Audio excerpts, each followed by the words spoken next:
Okay, so Sinclair's ZX81, it's something we've been rolling here on the channel on and off, and working on different bits of it, trying to get it up and running.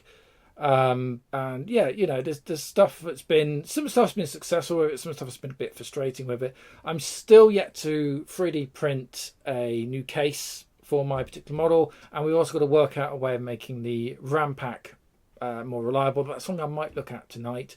But the first thing I did want to show you, and I was waiting for this, and this got really late in the post, but I actually bought, it's a new old stock data connector. So it's data in, data out.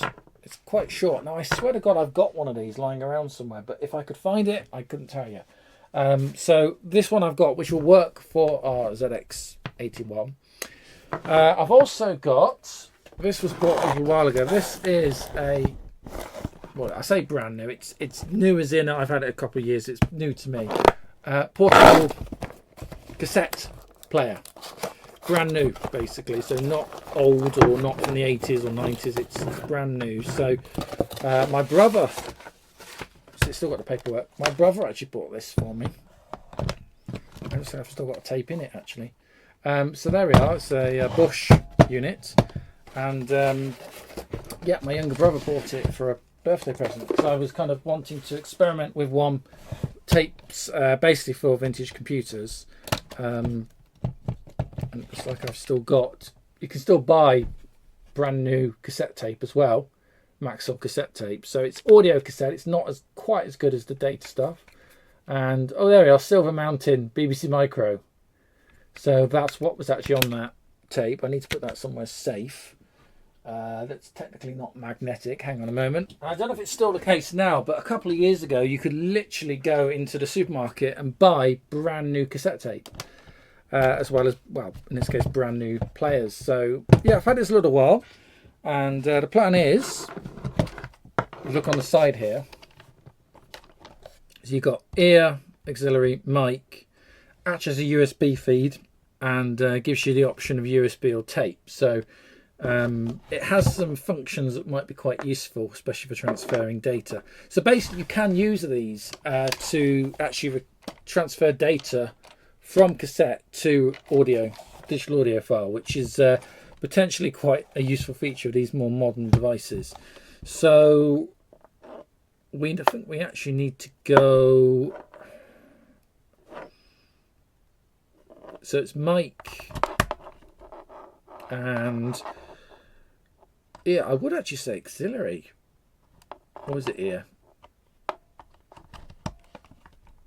So that's basically earphones and microphone. That's in, ear is out. And that would go like that. Now, the ZX81 itself is kind of in PCB format at the moment. We've been working on it. We've got a few things we need to do. And I need to figure out where on earth the keyboard went. So we've got a new keyboard matrix for it, which is somewhere. Oh, I see it. It's up there. I need to go and grab that in a minute. So let's have a think about this. And can't remember which is which is great. Hang on a minute. Need the plastics. So the reason we're not using the case, well, there's a couple of reasons we're not using the case.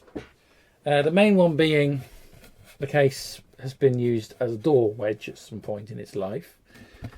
And also the fact is that the keyboard membrane on this is shot. So after a discussion with people live here on the live stream that we've been looking at this computer on, people kind of felt that basically it might be better to leave that kind of as is and 3D print, because you can get the CAD file or you can get the CAD files now to actually 3D print a whole new case, which allows me to make some modifications and some additions without cutting this up. And I've got a new membrane keyboard that we can fit basically in place of this original. So we can keep that kind of as is. It looks kind of cool. Now, the reason I've got that is I just need to check here which is which. So ear and mic. So ear, hang on, this always confuses me. So Is it mic in or is mic out there? Hang on, I'm confused. So ear, does it go ear to ear, mic to mic, or is it ear to mic, mic to ear? So one might assume it's ear to, and assumptions are always dangerous to be doing.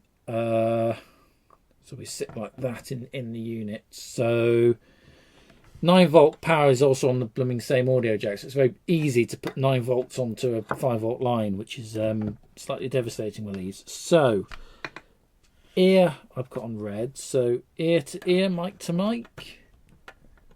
I'm not sure that's right, you know, but there we go. So unfortunately, with the orientation of this being, because the computer will be like that, you see, so it's that's a very short cable, probably too short really, but it'll be all right for testing purposes.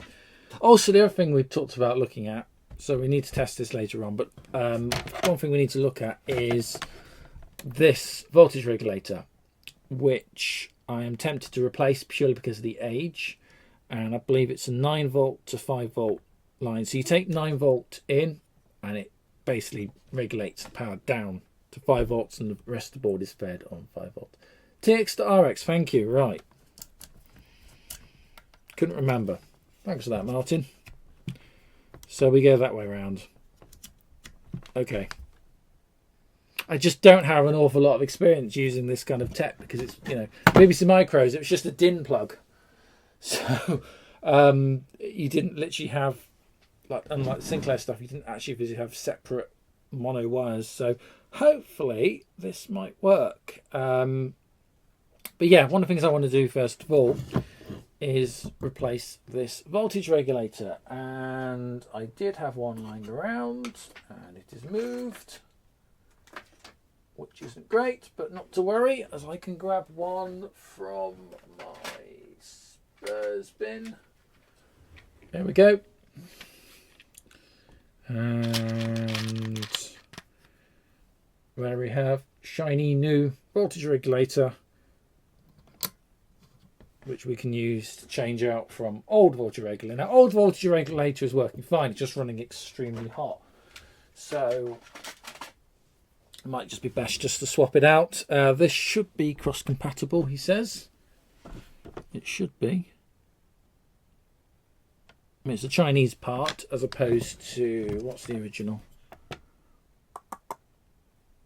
Original's a Motorola part, so it could be American. But yeah, so let's just disconnect that. So yeah, so what I'm thinking is let's take these off here. Let's disassemble that just for the moment. So the plan is we'll desolder this. If I've got a decent flathead screwdriver, I have.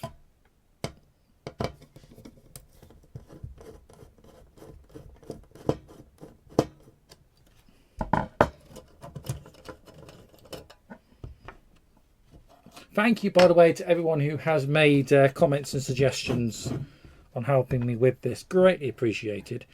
So yeah, this should just be a like-for-like replacement, and we'll just desolder here. So got to be a little bit careful with this. So just add a little bit of flux.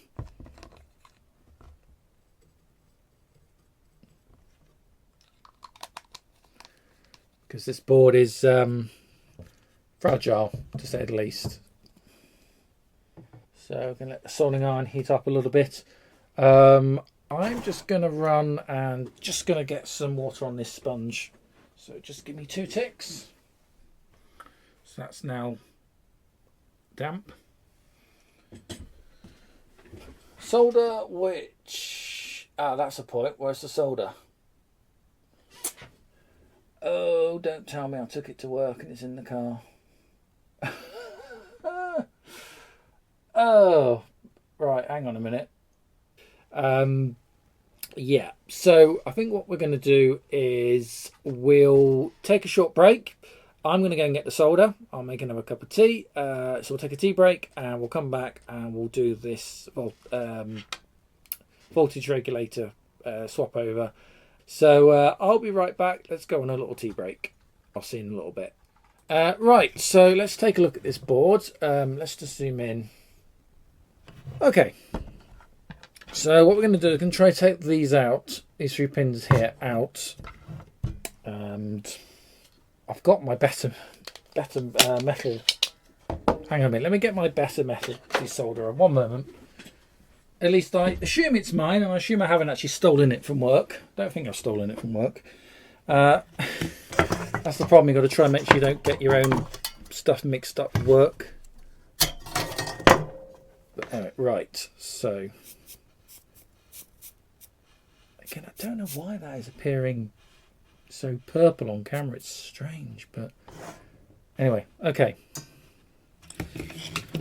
So what we're going to try and do is just add some fresh solder to these pins. Oh, that sounds like someone's home.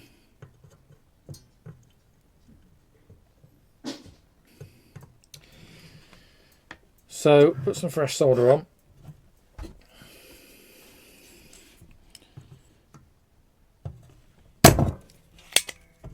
It's just because using the solder.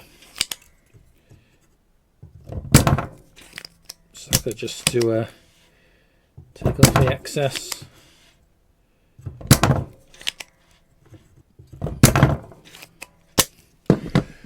And then what we can use is, I've got a bit of a solder braid or solder wick that we were using the other day, or at least attempting to use the other day. So we'll just add some more flux. And a huge thank you to Martin again, just for suggesting to flux up the braid, which does actually make a lot of sense when you think about it. I'll just clean up the iron again.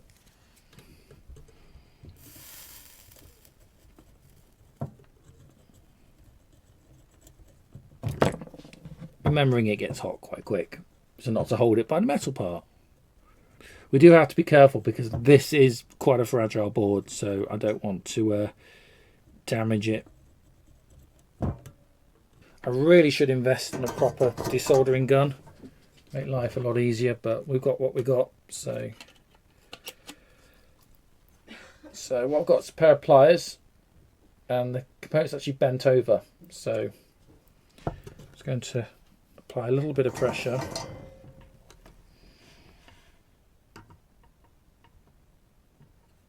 It's like when you watch Adrian's Digital Basement, which is a channel I'm a huge fan of. I'm sure many of you are as well.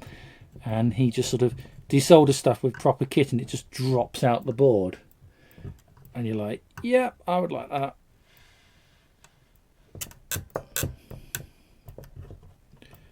Not going to happen though. It's like invest in some better kit, which, to be honest with you, is probably worth doing. Come on.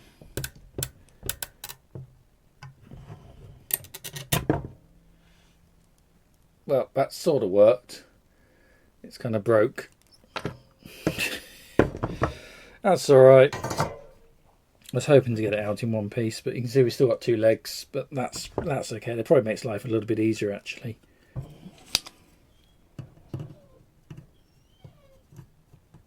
If you can hear a whiny dog, I do apologise. She's unfortunately gone back onto heat, which is making her a bit, how can I put this, emotional. I think is the best way to describe it at the moment. So it's a bit like, ugh, okay. Right, let's just try and get this out quick. There we go. Okay. Appreciate that might have been off camera, but there we are, it's done. So that's now clear, hopefully, and it should be possible to, might need a little bit of cleaning out, should do in a moment, but that should be possible to get a new regulator through that hole. bit messy, that one, but I say could have been far worse.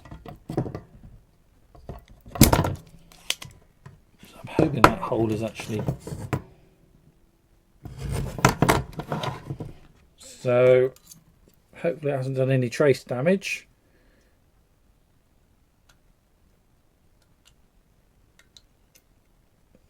And we can get a new regulator.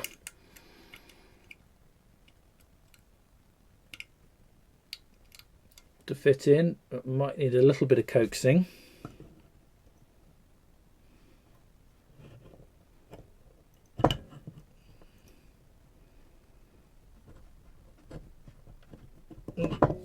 Nearly,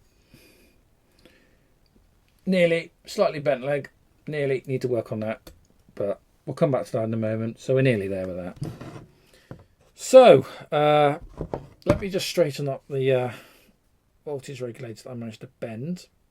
So let's just stretch the pins out a little bit. So we're just replacing the voltage regulator to remind you where we are and what we're attempting to do. So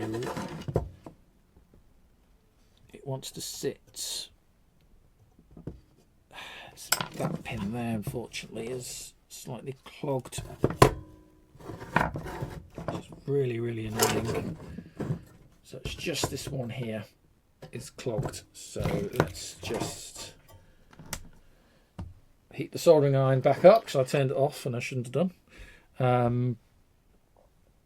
So the other thing I'm thinking of doing is cleaning up these traces, which I kind of need. Have I got a pen for that? If I haven't, it's not the end of the world. I have got. I'm going to try and find my. There we are. I have got some surgical spirit, which is basically rubbing alcohol, and Q-tips, or cotton buds as we call them over here. Oh, there we go. So just dip that in the surgical spirit. While I wait for the soldering iron, we'll just give these contacts a clean. Because they're quite, you can tell it's definitely had something in it at some point, because they're got these lines. You can, I don't know if you can see on camera. Just see these sort of lines in the actual mask itself. I should say the copper. So basically, this has got some use on it.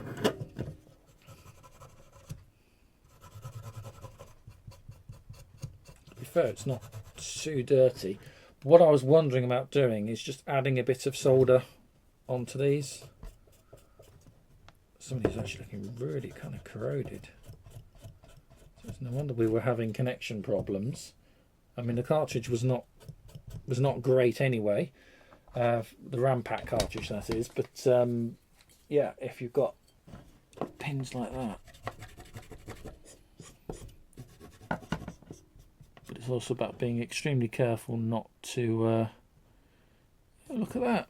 I've just noticed there's a little rework or something just there. You can see that. How strange. Anyway, yeah, so what I'm thinking is maybe just adding some fresh solder onto these just to bulk this up a little bit so it's a slightly better fit. That's one idea. Is that back up to temperature yet? Yes. So before we do that, let's just see if we can just clear this hole out, which unfortunately is still blocked. It's actually blocked from the top, so just tin it on the top.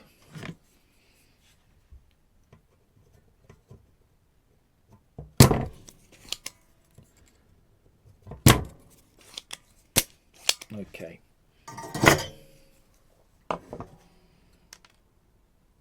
That's looking much better actually. So hopefully our voltage regulator will actually now go through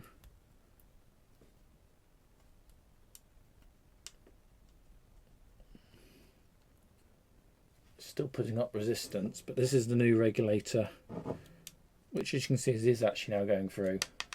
And wants to, so what wants to happen is this piece, the heatsink, if we're still using the heatsink, which I'm going to say yes we are, heatsink goes on like that.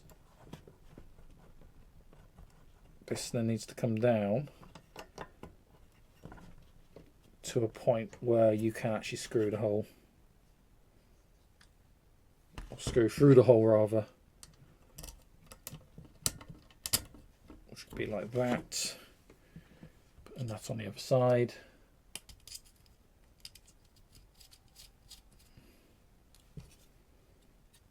So that's the new regulator, and then we can just tin and solder these pins, as you can see there.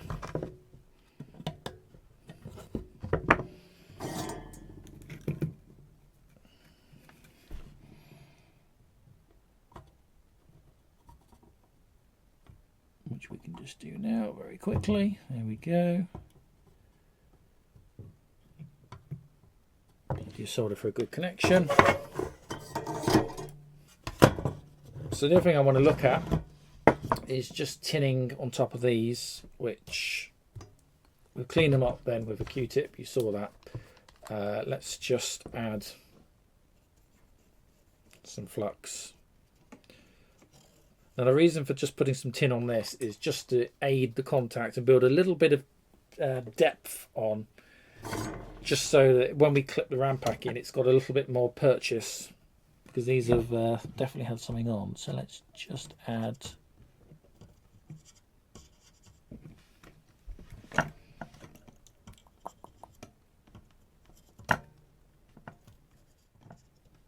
okay, right. So that's added a bit of solder onto those pins. So new heatsink is in. It just needs tightening up actually because it's a bit loose. And we've added some more material soldered to the top of those pins, which might help with the RAM pack. They are really neat internal solutions for RAM now. You don't actually need the old, original RAM packs anymore. And if you're watching this with an American Timex unit, you don't need to worry, those come with 16K as standard. It's just these original British ones that had a measly 1K of RAM.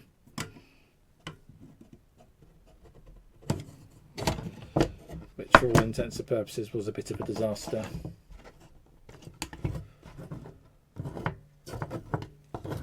Because you couldn't really do an awful lot with 1K of RAM. Right, so where is the RAM pack these days?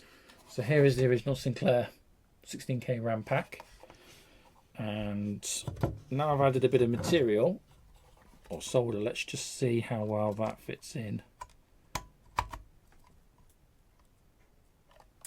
Oh yeah, already you can tell that's hopefully electrically much better than it was. I'm just thinking, should we do the other side? It might help. Yeah, you know what, I thought we might. Let's just do the same on the other side. So just add flux. This is alcohol based flux, so it doesn't need cleaning up afterwards.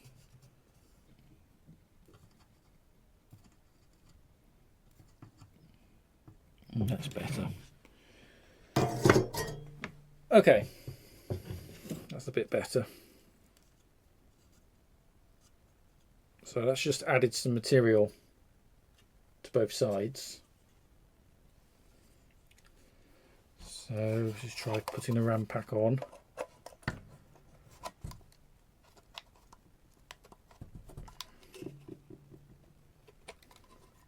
So will it even go now? Oof.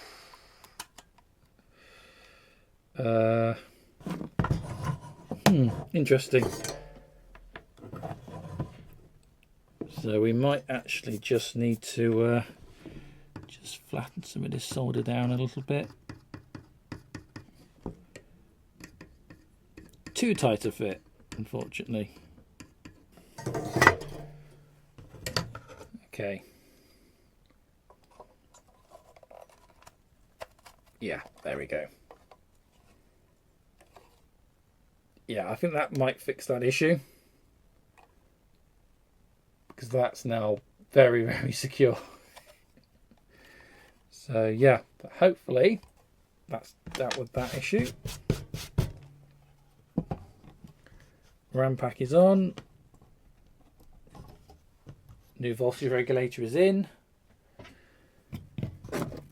Yeah, okay. So we need to just get rid of these bits of solder. It's never good to have specks of solder around, especially when we've got exposed PCB board. But that's looking really good. Let's just turn the soldering iron off a minute. Let's just put the power supply in. So it's a new power brick for this ZX81. I do have the original power supply, but oddly enough, I don't trust it. So we'll just pop this new supply in. So it's 9-volt feed.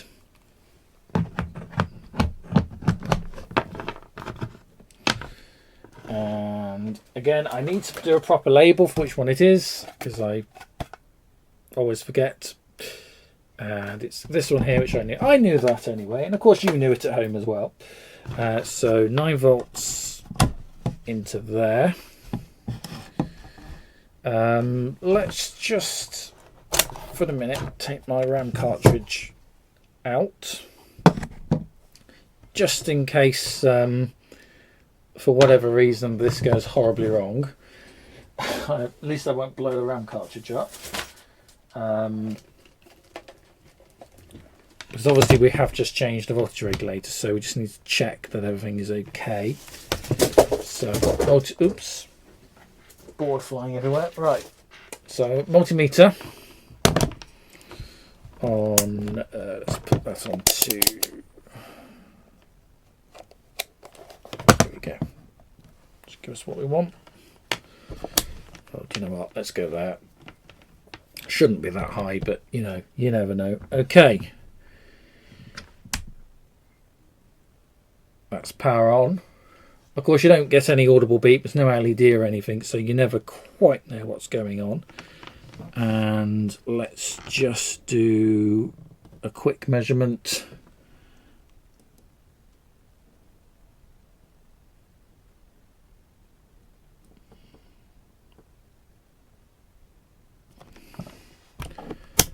Okay, let's drop that down. Being very careful not to short anything out here.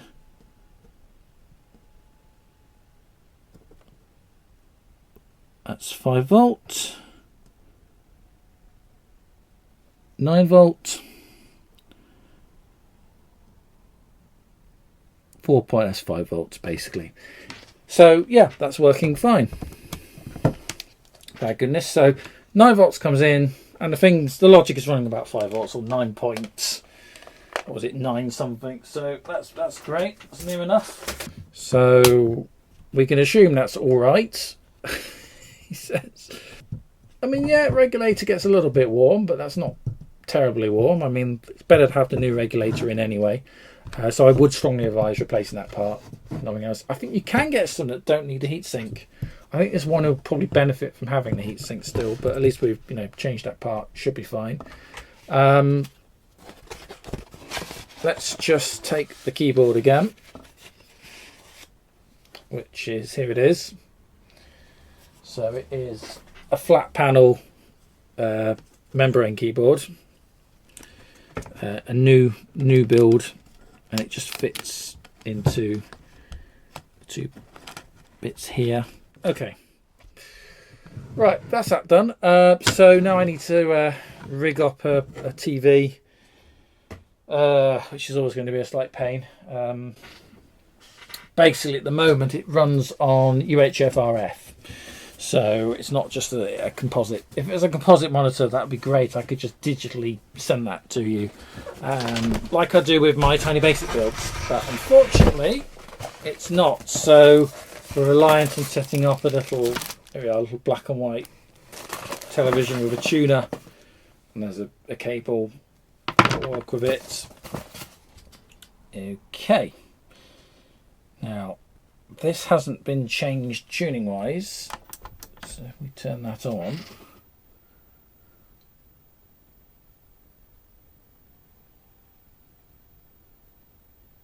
okay, and now if we turn back on the ZX81, there we go. Apologies for the slight flicker there. That's just the sync ratio. This is the power signal. I don't know if we can just get that any sharper. We can. Again, I do apologise for the flickering, but there we go. Sometimes it will actually sync. So again, if you're photo sensitive, again, I do apologise, but it sometimes does sync. Okay, so we know that works. That's great. So we'll just power down a moment. So let's try putting the RAM pack in. Now we've made that small modification. Okay.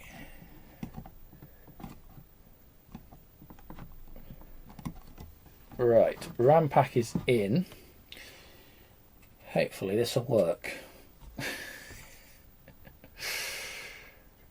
Right, back to camera 1. Power back up. No.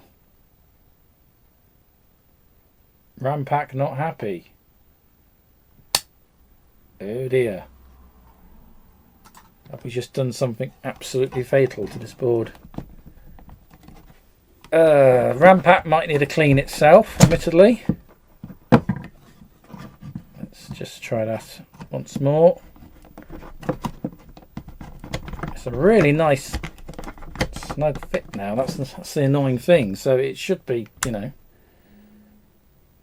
No.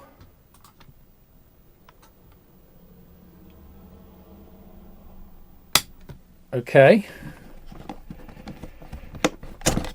Just take RAM pack back out a minute. Yeah. He says, well, at least I think that's sort of happy. I don't know. Seems a bit darker than before, the image. On the keyboard, which we should have print. I can remember where print is.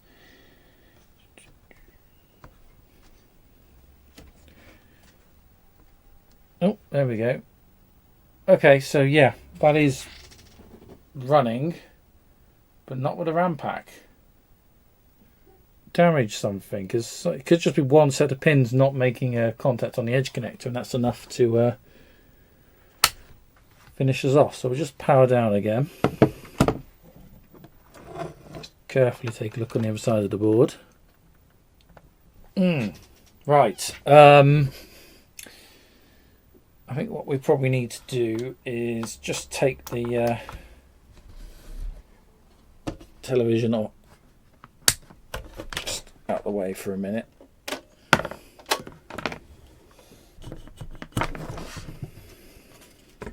It was under here that was causing problems, so we might just try reflowing that, maybe clean it up a bit, take some of the solder off just so we get a better connection.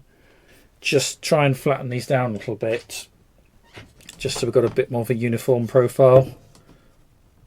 Because the whole point was trying to add a bit of material, if you like, to the top. And that might have backfired on me. In my defence, this did seem like a really, really good idea at the time. So this is working quite nicely. Just, I know you probably can't see that on camera, but it's actually working quite nicely just to flatten the ridges on this a little bit. So possibly I just had a little bit too much depth, but I just wanted to try and get a good connection with this really troublesome RAM pack. And that's just it. I don't think anything has you know, failed as such. I just think that, you know, the connection on this RAM pack is so questionable at best. So they're now looking flatter and nicely tinned, shiny.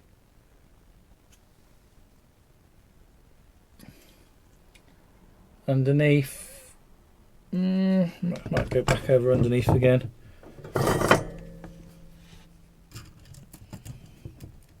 So some of these pins on underneath are looking a bit questionable. So there we go. Okay. So at the very least it's been retinned. So there should be some connection there. So let's try that now with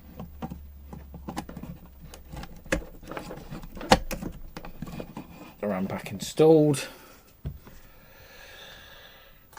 Fingers crossed. No, still no. Not happy. Not happy. But I can't have broken anything. It's just a bit of solder, so that's not. It will literally just. Promise now that connection is nowhere near as good as it was. Oh dear. Let's just keep trying. No. I mean, the edge connector pins look alright. Probably could do with a clean, but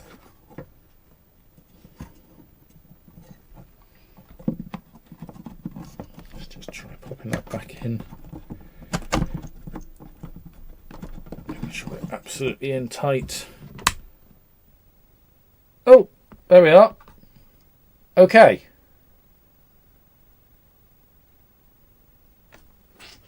That's the first. I believe that's worked. Oh, it did.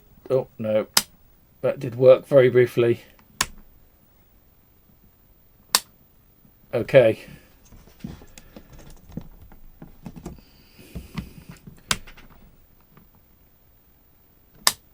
It worked really briefly, and then it stopped working. Oh my dear, terrible.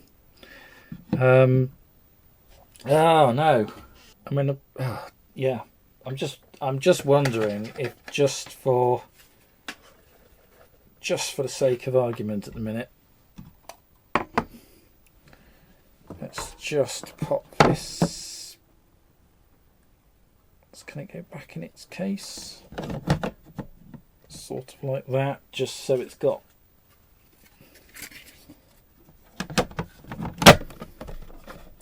Screwed in, but I just wonder if that might help.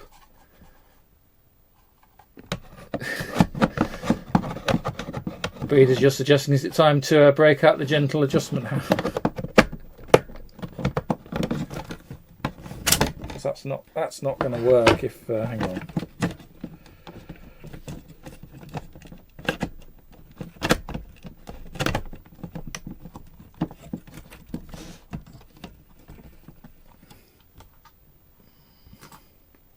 Wow.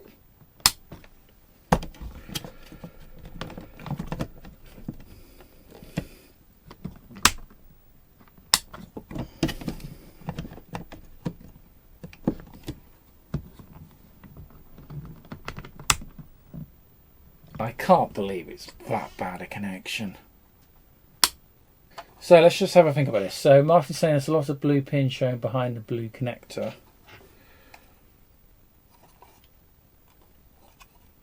Where? It should sit like that. Yeah, you mean this piece here? No, that's normal because it needs because when it's plugged into the board, it needs to, because this piece is then flush against the back of the case when that's in. So it's possible. I mean, I'm not ruling anything out. It did work momentarily, and then it kind of off its own accord stopped working. I was just like, wow. Or did putting the extra material on there break it? I can't think. I thought that would have helped at the very least. IPA, well, I've got Surgical Spirit, which is basically the same. So I suppose, yeah, the next thing to do probably is just to give that a clean. So this tissue's probably a little bit too, well, what's the word? Fluffy. But it might do. So let's just try that.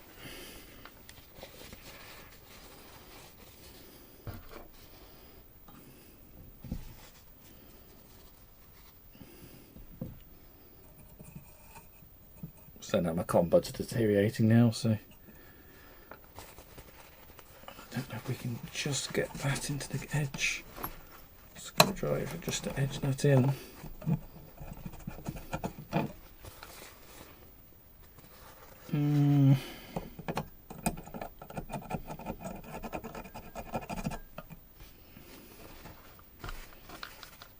Not the best cleaning job in the world, that, admittedly.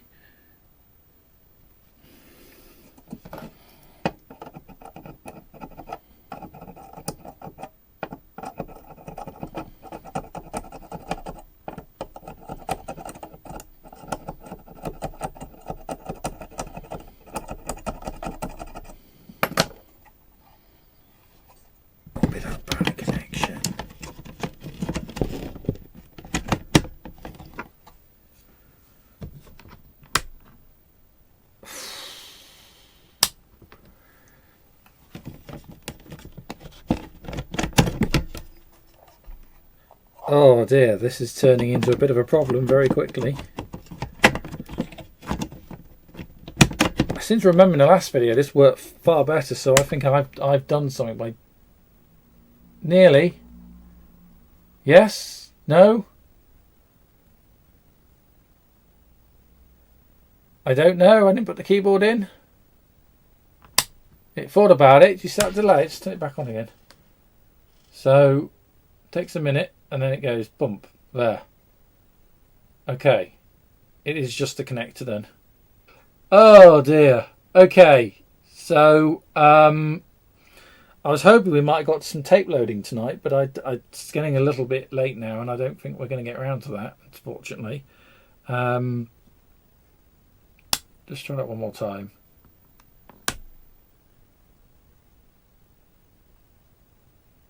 Yeah, it is consistent. So one assumes that's 16K. But what's the betting?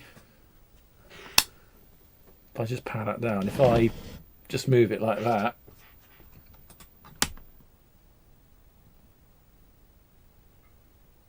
no. But I bet you that is the sweet spot. And any kind of movement now.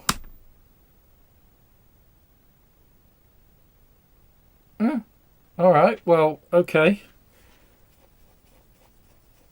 I'm going to assume that's 16K. Bit hard to tell, really.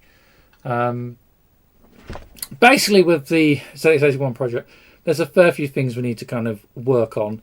One is better video out. I am looking at this ESP32 mod, as I mentioned before, that allows for VGA out and for loading of tape images kind of directly and fast through the tape interface from the ESP32. So that's one thing I'm looking at. I did want to test with the cassette tapes, but I think we'll have to do that in a follow-up video. And also I want to look at doing a 3D print case, so we won't use the original case, as I said, because it's not in the best of nick. You've already seen the the dent where it's been used as a doorstop by someone. So yeah, we've got a few things we'll do, and we'll do that on a pre-record follow-up video here on the channel over the coming month or so. Right, so I think I've waffled on enough. If you haven't done so already, please do consider liking and subscribing. Thank you to everyone who continues to support me on Patreon or on YouTube channel members. Just a reminder, Patreon, it's there, it's patreon.com/Wi-Fi sheep. And YouTube channel members, there are the tiers available, starting from 99p all up to £2.99. It's the join button on youtube.com/Wi-Fi sheep. Right, whatever you're doing for the rest of this evening, assuming it is this evening, so I know we have international viewers all over the world, or if you're joining me on the rewatch or the rerun, then thanks so much for watching.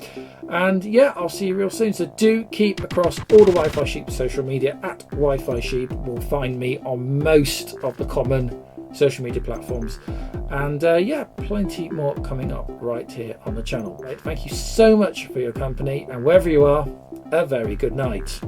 Good night.